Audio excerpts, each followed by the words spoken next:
Grasshopper, what do you have for me today? What do you want to talk about?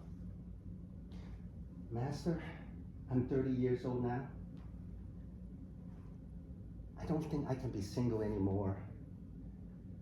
And there's a reason, there's a long story, and this girl who's very interested in me, very interested in me. She's pursuing me every day. Grasshopper, tell me more. Madam Toastmaster, fellow Toastmasters, and guests, in this speech, I'm going to talk about my journey to a happy married life. Me and my family migrated in 1966. There's 7 of us in the household, and we landed in San Francisco, North Beach, Chinatown, a huge Chinese community. I was 7, and I was in 2nd grade going to Garfield Elementary. In the 2nd grade class, there's this girl with the rosy cheek and blushing. Every time I see her, I had butterflies, and I feel like I'm lost. But I find out there was no return in that feeling. There was no reciprocity.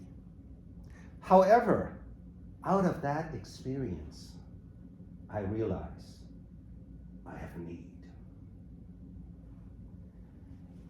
In 4th grade, I have this group of girls called the Magnificent Six. I coined it, Magnificent Six. It started with, I was very athletic in basketball and everything. Running, everything. I was just, happened to be athletic. This girl knocked on my door and then wanted to walk with me, and pretty soon there's a total of 6, and we would go all the way to Fisherman's Wharf, walking every day, have a laughter, eat ice cream. We had the best time in those 2 years. And how I can describe it by this song, Terry Jacks. We had joy, we had fun, we had seasons in the sun. However, due to that 6 and envy and jealousy and other boys come in, first time I experienced depression.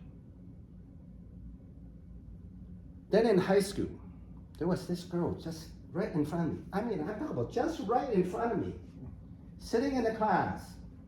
I forgot what class it was. But this girl, she was endowed.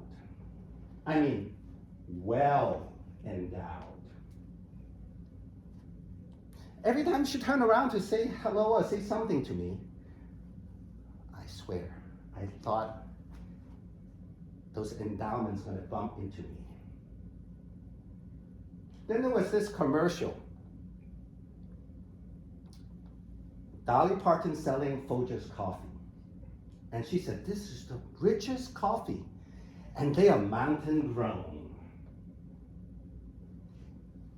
Speak forward, 30 years later, I was at age 30. I was a youth pastor of a church in San Francisco. I had the happiest time.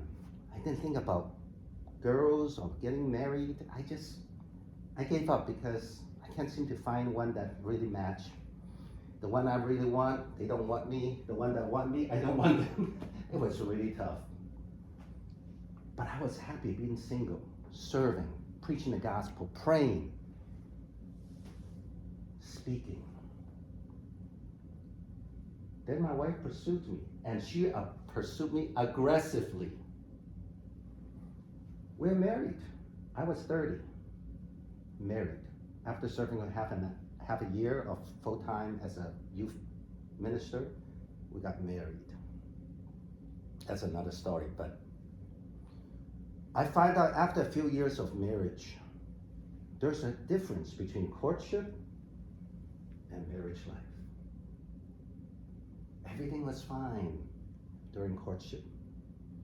The sky is blue, the grass is green, the atmosphere is great, everything's fine.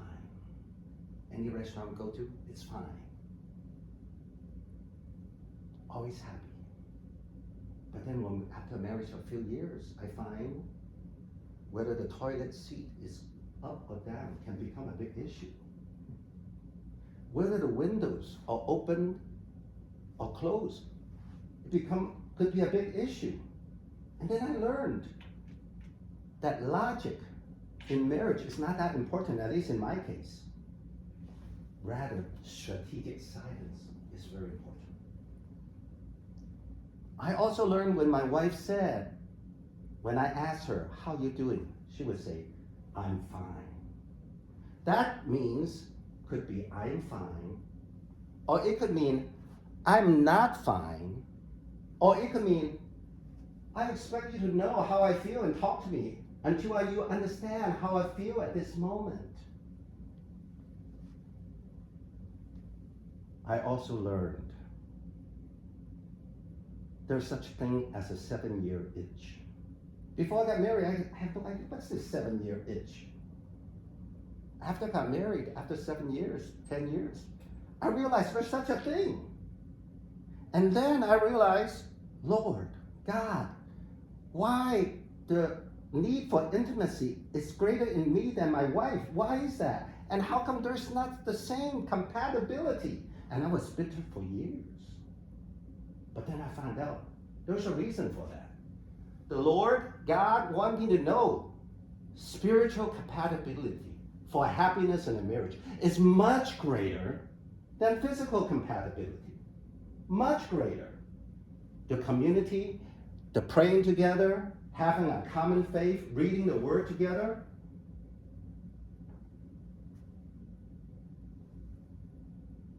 Master, it's been 36 years of marriage. I'm 66 now. I find out the secret to happiness is not with physical or even physical attraction or physical compatibility. It has a lot to do with spiritual compatibility. Grasshopper.